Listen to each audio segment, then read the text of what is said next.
Eh bien bonjour à tous, c'est Clément, bienvenue sur cette nouvelle vidéo. Aujourd'hui, vidéo présentation d'achat, achat du mois de février, et il y a un petit truc un peu particulier qui s'est passé, tout simplement. 80% des sets que j'ai achetés sont issus de la même année, à savoir l'année 2010. Alors 2010-2011, c'est tout simplement les sets qui avaient comme visuel sur la boîte, vous savez, le bandeau bleuté avec le Rex Phase 1. Donc c'est vraiment une coïncidence parce que j'ai acheté que des bonnes affaires et ce mois-ci, 80% des bonnes affaires que j'ai faites sont issues de la même année, à savoir l'année 2010-2011 encore une fois, et les sets du coup je les ai achetés sur le Bon Coin, sur eBay et sur Vinted. Donc maintenant on va passer à la présentation des achats, c'est parti. On va commencer tout d'abord par celui-ci, à savoir l'Executor Superstar Destroyer, donc un set 18 ans et plus de la gamme Midi Scale. C'est la référence 75-356 sorti en mai 2023 qui se compose de 630 pièces et il était sorti au prix de 70 € en 2023 et ici moi c'est un set que j'ai acheté 25 € sur Vinted. Alors déjà pour la petite histoire, donc la gamme Midi Scale c'est pas une gamme qui m'intéresse forcément, je n'avais aucun Midi Scale mais là pour 25 € je me suis dit pourquoi pas essayer d'en acheter un pour voir ce que ça donne. Et honnêtement, j'ai pas été déçu. Donc je vous dirai pourquoi juste après quand on aura le vaisseau sous les yeux. Alors c'est un set qui était sorti à l'occasion des 40 ans du retour du Jedi. Au niveau de la boîte, on retrouve un design très sombre, très noir. Donc un design qui est régulièrement utilisé dans la gamme 18 ans et plus, dont fait partie la gamme Midi Scale. Au dos de la boîte, on va retrouver quelques visuels du vaisseau. Donc notamment une comparaison entre le modèle Lego et le modèle réel. Et on a également un petit plan qui nous montre les dimensions du vaisseau. Voici à quoi ressemble le vaisseau. Donc déjà niveau taille, il est plus grand que ce que je pensais. On va d'abord s'attarder sur les mini-figurines. C'est très simple, il n'y en a aucune, si ce n'est un petit easter egg qui est présent dans ce vaisseau. Au cœur du vaisseau, on retrouve des pièces de couleur. C'est tout simplement pour représenter les 6 chasseurs de primes qu'on peut voir dans cette scène du film. Donc il y a le Boba, le Bossk, etc. Et juste avec 2 pièces de couleur, on arrive à identifier les personnages. Donc c'est vraiment un truc pas mal du tout. C'est pour moi un petit détail qui est caché dans ce vaisseau qui est vraiment intéressant. Au niveau du vaisseau en lui-même, on est sur une taille de 44 cm de long. Je ne m'attendais pas à avoir un vaisseau aussi grand en fait, je ne m'attendais pas à ce que les Midi Scale soient si imposants. On a également 2 Star Destroyer qui volent à côté du vaisseau, donc vraiment pour nous montrer l'immensité de celui-ci. Au niveau de l'aspect général sinon, il n'y a pas grand chose à dire. Point positif, la répartition entre les tiles et les studs est vraiment bonne, c'est vraiment bien proportionné et bien équilibré, donc ça c'est un très bon point, on dirait presque un mock. Avec ce vaisseau, avec la gamme Midi Scale, on a des socles. Et ici, le socle est vraiment très bien. Donc déjà, contrairement aux UCS, le socle est entièrement taillé et entièrement lisse. Donc ça, c'est un très bon point. On a également 2 grilles sur le dessus qui rappellent un petit peu le design des socles des dioramas. Et on peut en retirer une pour venir mettre la plaque du 40e anniversaire qui est livrée avec le vaisseau.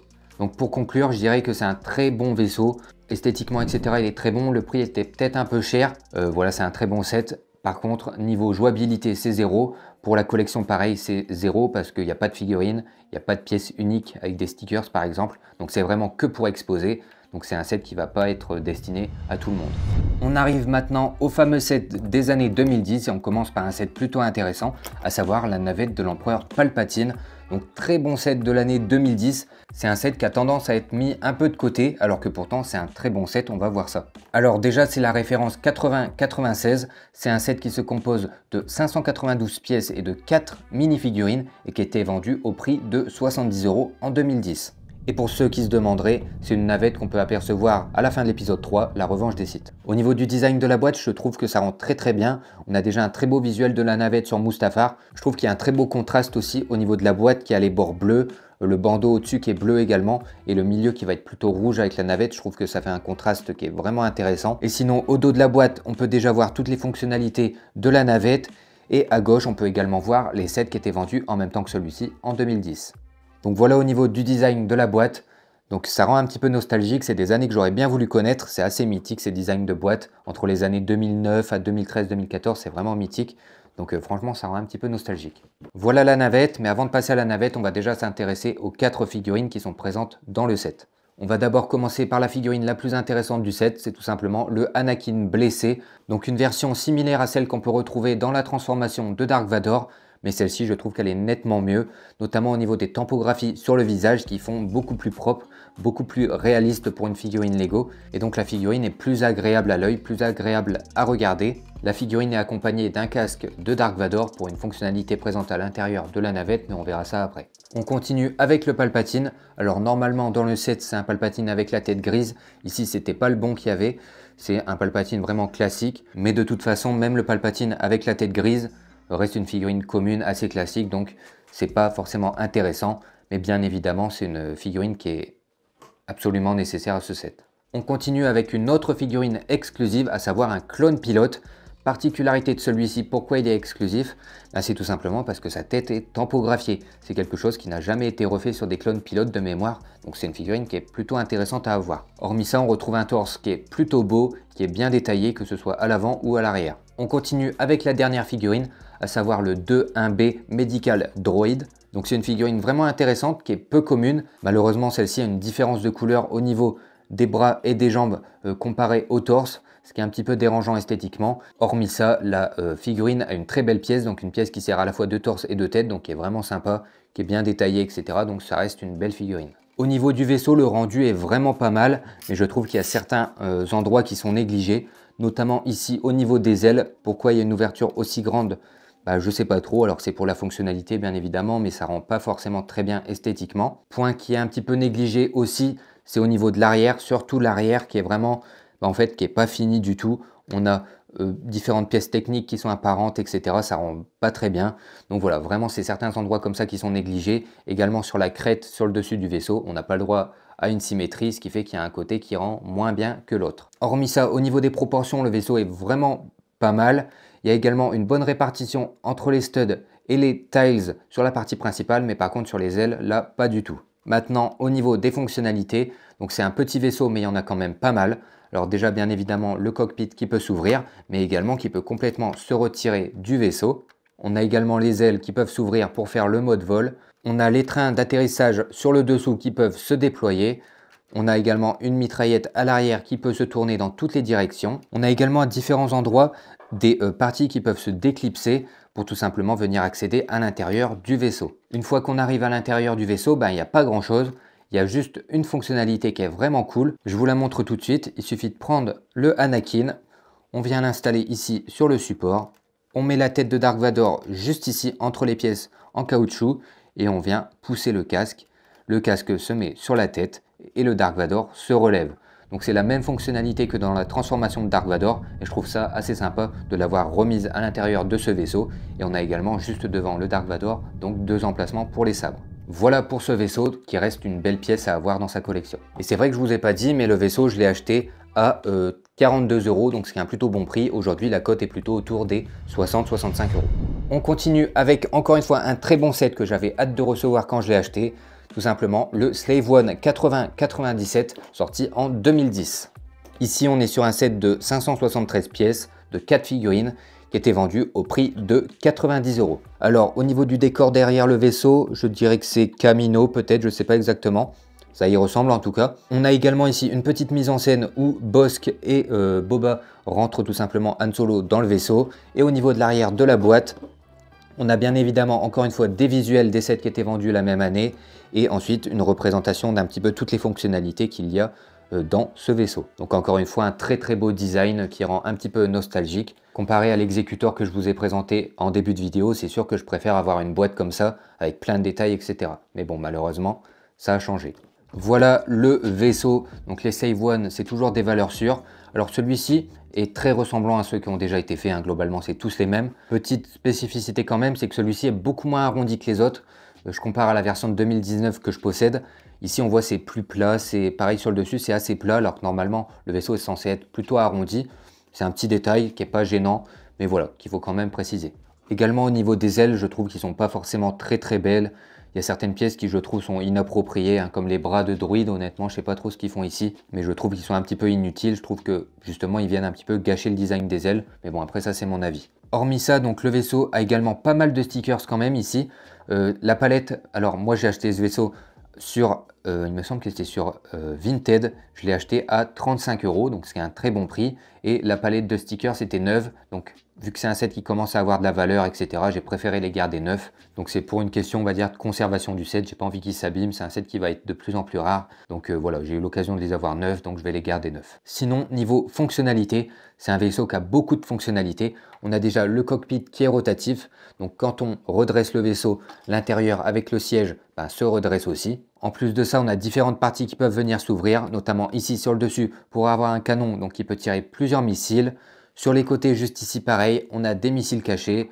On a bien sûr les tourelles à l'arrière qui peuvent bouger. Différents endroits où on peut stocker du matériel. Et notamment à l'arrière, la porte s'ouvre pour venir mettre le Han Solo en carbonite à l'intérieur du vaisseau. Donc voilà, comme j'ai dit, les Slave One, c'est tous des valeurs sûres. C'est des vaisseaux qui sont d'une bonne taille, qui ont plein de fonctionnalités et où les figurines sont intéressantes. Et d'ailleurs, on va passer aux figurines. On commence déjà avec le Bossk, donc qui est un chasseur de primes. Donc ici, on a le droit à une figurine qui a un design très simple. J'aime beaucoup la couleur jaune cependant. Et il y a également de très belles tampographies sur le torse, que ce soit à l'avant ou à l'arrière. Franchement, elles sont très très belles. Au niveau de la figurine, donc c'est pas une figurine qui est unique. C'est tout simplement la même figurine que le Super Star Destroyer UCS. Donc c'est une figurine qui a quand même un petit peu de valeur, environ 12 à 15 €. Donc c'est une figurine qui est quand même assez sympa et assez belle. Hormis ça, on a un Han Solo, donc là c'est une version très commune. Il me semble qu'elle est quand même unique au set. Il doit y avoir un changement de motif sur le torse tout simplement. Au niveau des tampographies, il doit y avoir quelques différences, mais elle vaut pas très cher. Et on a également sa version en carbonite. On passe maintenant à une autre figurine exclusive, à savoir le Boba Fett, qui est comme le Bossk, un design très très simple, a juste des tampographies sur le torse, alors qu'ils sont certes très belles et très réussies. Mais voilà, le Boba Fett reste très simple. Aujourd'hui, on voit les Boba Fett avec des tampographies sur les jambes, sur les bras, etc. Celui-ci reste une version vraiment très très simple. Cependant, la figurine a quand même droit à une visière, un blaster un petit peu amélioré avec une pièce au bout de celui-ci et également un jetpack et une cape, donc une cape, une épaulette, mais qui est entièrement marron. Il n'y a pas de tampographie sur la cape ou je sais pas quoi, elle est vraiment toute marron. Voilà pour ce set, donc une très belle acquisition, donc qui valait 90 € en 2010. Aujourd'hui, il vaut à peu près 90 € aussi. Et moi, donc je l'ai payé 35 € sur Vinted, donc très bonne affaire, honnêtement, c'est pas un set que je regrette d'avoir acheté. Comme j'ai déjà pu le dire, les Slave One, c'est vraiment des valeurs sûres à chaque fois, que ce soit niveau figurine, niveau vaisseau, etc. Bref, c'est vraiment des valeurs sûres que je vais vous conseiller à chaque fois. Avant de passer au dernier set, je voulais quand même vous montrer la Republic Frigate, donc que j'ai acheté assez récemment. Alors je l'ai déjà, je la revendrai peut-être, je ne sais pas encore, que j'ai eu tout simplement dans un lot. Donc j'ai acheté un gros lot de Lego Star Wars, lot que je ne vais pas vous présenter ici. Il y a assez de matière pour faire une vidéo ouverture de colis, probablement l'une des meilleures ouvertures de colis de la chaîne. Donc voilà, je vais garder ça pour l'ouverture de colis. Je ne vais pas vous la présenter ici, mais je tenais quand même à vous la montrer. Et c'est également un set de 2010 ou 2011, donc c'est vraiment une coïncidence ce mois-ci d'avoir eu autant de sets de la même année. Franchement, j'étais assez surpris. On passe au dernier set, tout simplement le Naboo Starfighter 78-77, donc de l'épisode 1. Ce set est sorti en 2011, il se compose de 318 pièces et de 6 mini-figurines. Au niveau de la boîte déjà, on a la scène de l'épisode 1, donc quand Anakin débarrasse le hangar des droïdes K, etc. et ensuite sort du hangar à toute vitesse pour aller attaquer donc, le vaisseau de contrôle des droïdes tout simplement. Donc voilà une scène qui est plutôt bien représentée ici. On reconnaît bien le design du hangar, de Naboo, etc. Donc le design encore une fois de la boîte est très très beau. Ici en bas à gauche, on a encore une fois une petite mise en scène. En dessous les figurines bien évidemment. Alors ici c'était une boîte qui était en édition spéciale, donc c'est marqué ici sur le côté. C'est un petit peu comme la boîte de Geonosis que je vous avais montré dans la dernière vidéo. Alors pourquoi c'est une édition spéciale, je ne sais pas exactement. Je crois que c'est des sets qui n'ont pas été vendus très longtemps, donc ils étaient définis comme édition spéciale. Voilà tout. À l'arrière de la boîte, on a déjà une petite publicité pour le jeu Lego Star Wars. Bon, pourquoi pas. Également les visuels de set qui étaient vendus en même temps que celui-ci. Et bien évidemment, encore une fois, toutes les fonctionnalités avec une petite mise en scène du vaisseau juste en dessous. Encore une fois, au risque de me répéter, très beau design qui rend encore une fois nostalgique. Surtout de l'épisode 1, j'ai bien envie de le revoir pour revoir cette scène justement. Donc voilà, encore une fois, une boîte qui est très réussie. Ce set a beau être le plus petit de la vidéo, hormis le midi scale, c'est tout simplement celui qui est le plus complet. On a beaucoup d'éléments et on a pas mal de figurines pour un set de cette taille. On va passer aux figurines déjà pour commencer. Alors on a d'abord un Droid K, donc j'aime pas beaucoup les versions comme ça esthétiquement au niveau des pièces utilisées, des proportions, etc. Je les trouve vraiment pas réussis ceux-là. Donc voilà, on va pas s'attarder plus dessus. On a deux droïdes de sécurité classiques, rien de particulier. Les droïdes de sécurité sont un petit peu rares de nos jours, donc ça reste des figurines sympas, surtout qu'ici on en a deux. Autre figurine, un R2D2. Donc voilà, tout à fait classique, très commun, donc pas forcément intéressant. On a ensuite un pilote rebelle, donc qui est fait prisonnier. Il a le droit à une paire de menottes. Au niveau de la figurine, rien de particulier, si ce n'est qu'elle est un casque et également une tampographie sur le torse qui est correcte, on va dire. C'est pas une figurine ultra intéressante. Elle est certainement unique au set, j'ai pas vérifié, j'avoue. Mais bon, voilà, c'est une figurine qui a le mérite d'être présente, mais qui n'est pas incroyable. Autre figurine, cette fois-ci plus intéressante, vous allez voir pourquoi, c'est un Anakin. Alors, à première vue, tout ce qu'il y a de plus classique, sauf que celui-ci a le droit à une tampographie sur la tête, une tampographie tout simplement de lunettes, donc ces lunettes de pilotage qui sont imprimées sur sa tête, ce qui fait que cette figurine a vraiment un style supplémentaire comparé aux autres. Alors, il y a un petit détail quand même assez subtil, c'est que les lunettes sont tampographiées sur la tête, et pourtant, le casque a des lunettes. Donc en fait, Anakin a 2 paires de lunettes sur cette figurine, ce qui ne fait pas vraiment sens. Mais bon, ça reste un détail. Ce qui compte, c'est d'avoir une figurine unique qui sort un petit peu du lot. Avant de passer au vaisseau, à savoir qu'il y a déjà 2 autres structures qui accompagnent celui-ci. Alors déjà, on a un petit support, ce qui est plutôt utile parce que le vaisseau, honnêtement, quand il est à plat sur une table, il rend pas très très beau. Donc là, ça permet de le surélever. Et c'est un support qui va être rotatif en plus de ça. Donc on peut faire légèrement tourner le vaisseau. Donc c'est un truc supplémentaire qui est plutôt intéressant. Avec, on a également le droit à quelques outillages, à un train, on va appeler ça un train. Donc avec déjà un rack de missiles, donc tout simplement une réserve de missiles à l'arrière de celui-ci. On a également sur le wagon du milieu une échelle, donc probablement pour accéder au vaisseau. Et à l'avant, c'est tout simplement déjà le poste de pilotage de ce petit train avec une caisse, avec des outils, une clé à molette, un marteau. Bref, des détails qui sont pas incroyables, mais qui ont le mérite d'être présents et qui embellissent le set. Au niveau du vaisseau, donc on a le droit à un Naboo Starfighter, honnêtement tout ce qu'il y a de plus classique. J'ai le modèle de 2008 et honnêtement il n'y a aucune différence, si ce n'est au niveau des stickers. En parlant des stickers ici, il y en a quand même pas mal. Il y en a 2 sur le cockpit, il y en a 2 sur les pièces qui sont juste à côté du cockpit, 2 à l'endroit où se pose le R2D2, 1 sur l'arrière et 2 sur chaque propulseur, à savoir qu'il y en a 2, donc ça fait beaucoup de stickers pour un set comme ça. Et j'en avais même oublié sur l'avant, il y en a 4 autres sur l'avant, donc ça fait vraiment beaucoup de stickers. Mais après ici, c'est pas gênant, honnêtement, ça apporte tellement esthétiquement que on peut tolérer. Au niveau des fonctionnalités, donc il n'y a vraiment pas grand chose. Le cockpit qui peut s'ouvrir pour venir placer le Anakin. On a un endroit à l'arrière pour venir mettre le R2D2. Et sinon, fonctionnalité qui n'est pas très intéressante, mais juste en dessous, vous pouvez voir qu'on a une boule avec un axe. C'est tout simplement, on pousse dessus et ça fait sauter le R2D2 du vaisseau. Faut pas s'attendre à grand chose, ça reste un petit set, c'est mieux que rien. Et j'avais oublié, on a les missiles en dessous qu'on peut tirer. Donc à l'époque, il n'y avait pas de lanceur de stud ou de lanceur de missiles. Donc ici, c'est vraiment à la main, on pousse un axe, ça pousse un missile et il est tiré à peu près 5 cm, ce qui est vraiment pas utile. Voilà pour ce vaisseau, je crois que j'ai pas parlé du prix. Alors celui-ci, je l'ai acheté sur Vinted également. Je crois que c'est le Slave One que j'avais acheté sur eBay, je crois, il me semble. Celui-ci, par contre, c'est sur Vinted et je l'ai payé 30 €. Alors 30 €, ça reste un prix qui est correct hein, pour ce set. C'est un set qui va être vendu aux alentours des 40-45, donc c'est pas la meilleure affaire, mais ça reste un prix très correct. Et voilà, c'est la fin de la vidéo. J'espère qu'elle vous aura plu. D'ailleurs, merci pour tous vos messages hein, sur le nouveau setup, etc. Ça fait plaisir, je suis content que ça vous plaise. Alors oui, c'est très simple, c'est très épuré, mais honnêtement, c'est un style qui me convient. Donc voilà, merci pour vos retours. Également, merci pour vos retours sur la dernière vidéo, donc avec l'impression 3D, etc. Donc un grand merci pour vos retours positifs sur cette vidéo également. Et sinon, bah écoutez, on va se laisser. J'espère que cette vidéo vous aura plu. Si c'est le cas, comme d'habitude, n'hésitez pas à liker, à vous abonner. Je vous dis à la prochaine, c'était Clément. Salut tout le monde.